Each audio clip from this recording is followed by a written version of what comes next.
que d'un côté, il y a mon porte-monnaie qui pleure, mais d'un autre côté, pour une fois, j'ai de la 4G, du coup, ça compense. Hein. Parce que c'est vrai, c'est ça qui manque à la campagne, c'est la 4G. Moi, à chaque fois, je regarde un film quand je suis chez moi, et qu'il y a le petit rond qui tourne là, tu vois. Toutes les 30 secondes, il y a le petit rond qui tourne. Il me vénère celui-là. Du coup, je suis là en train de m'énerver devant mon ordi, je suis là.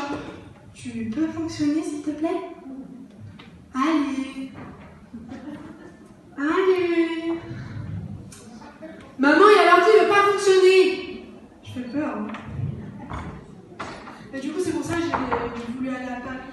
Et même si à Paris, tout est plutôt très cher, j'ai commencé à faire des jobs d'été pour financer tout ça. Et j'ai commencé par travailler en centre de loisirs. Et franchement, si jamais vous avez l'occasion d'aller bosser là-bas, un conseil, refusez. Parce que moi, les centres de loisirs, j'appelle ça la maison des jeunes. Pourquoi? Parce que les petits là-bas, quand ils vont aux toilettes, tu les essuies. Quand ils vont manger, tu leur donnes à manger. Ils font la sieste. C'est des vieux en fait. C'est une maison de retraite, mais pour les jeunes. Et en plus de ça, les délires, c'est les seuls qui peuvent te dire la muraille de Chine, c'est dans quel pays? J'ai eu une conversation avec une petite de 8 ans. Elle m'a dit, comme une petite de 8 ans, elle m'a dit, wesh, t'as quel âge? J'ai 20 ans.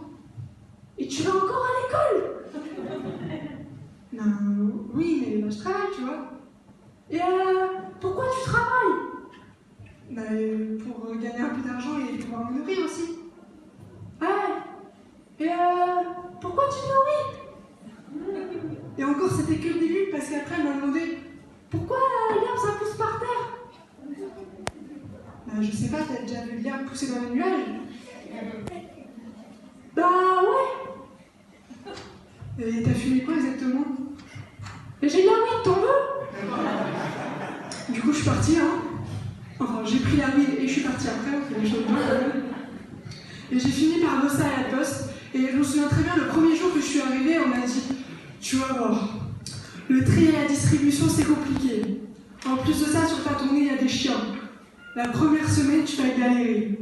Enfin bref, ils m'ont donné envie quoi. Et c'est vrai que comme danger, on nous dit souvent il y a des chiens, mais ce dont on ne nous parle pas et qui reste dangereux en été, ça reste les boîtes aux lettres. Parce qu'une boîte aux lettres, quand elle a passé 3 heures sous 35 degrés au soleil, la machine elle est tellement chaude, tu peux faire cuire une saucisse dessus, c'est sûr. Et une fois, sans faire exprès, j'ai posé le doigt dessus. Et quand je suis rentrée chez moi, ma mère elle m'a demandé comment est-ce que j'ai fait pour me brûler, tu vois. Du coup, je ne me voyais pas lui dire la vérité, parce qu'honnêtement, moi, si jamais on vient me voir et qu'on me dit en fait, tu vas rien, mais je me suis brûlée avec une boîte aux lettres. Tout de suite, je vais me dire c'est du mytho, c'est pas possible, tu vois. Du coup, je me suis dit, il faut que j'invente un truc qui soit à la fois plus crédible et moins con. J'ai fait, en fait, tu vas rire, mais je me suis brûlée avec la portière. Voilà.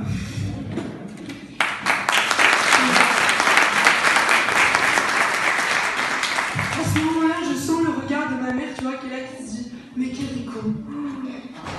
Encore ses frères et sœurs, ça va, hein. Mais elle, avec elle, on touche le fond, hein. Et après, elle me sort cette phrase qu'elle me dit depuis que je suis toute petite, depuis qu'on est tout petit avec mes frères et sœurs, à chaque fois qu'on fait des conneries, elle me dit « Faites des gamins, je vous le dis !» Mais moi, à 6 ans, je comprenais pas pourquoi elle disait ça. Du coup, j'étais là « Oui, mais je veux bien, mais je suis pas un peu petite encore !» Ma mère à côté « Mais qu'est-ce qu'elle est con !» Et moi encore, je trouve ça normal quand t'es petite de faire des conneries. Enfin, je veux dire, je trouve ça normal quand t'as 6 ans de vouloir couper les cheveux de tes frères et sœurs. Parce que c'est vrai, tu veux leur rendre service, et au final, eux, ils grognent. Pourquoi? Parce qu'ils ont la légère impression d'avoir un trou au milieu du crâne. Mais jamais ils voient le côté positif des choses. Au moins après, il y a la place pour la kippa si jamais il y a besoin. Hein, parce que c'est vrai, on a tous cru qu'on avait une nappe de coiffeur quand on était petit. On a tous cru qu'on avait un talent caché. Qu'on a voulu exprimer à un moment donné, et qu'on aurait peut-être dû rester caché finalement. Hein, c'est comme par exemple souvent ceux qui passent les examens, genre le brevet, le bac, qui te disent « Ah non mais moi je révise pas, réviser c'est douter de son talent. » Réviser c'est douter de son talent. Moi j'aimerais pas aller manger chez ces gens-là, tu vois. Imagine quand ils préparent à manger, ils disent la même chose. « Ah non mais moi je regarde pas la recette, regarder la recette c'est douter de son talent. » moi, je serais toi, si c'était un dîner romantique, je serais ton mec, j'appellerais Norbert direct, hein, je te le dis. Et, oui, j'appellerais Norbert direct. Et...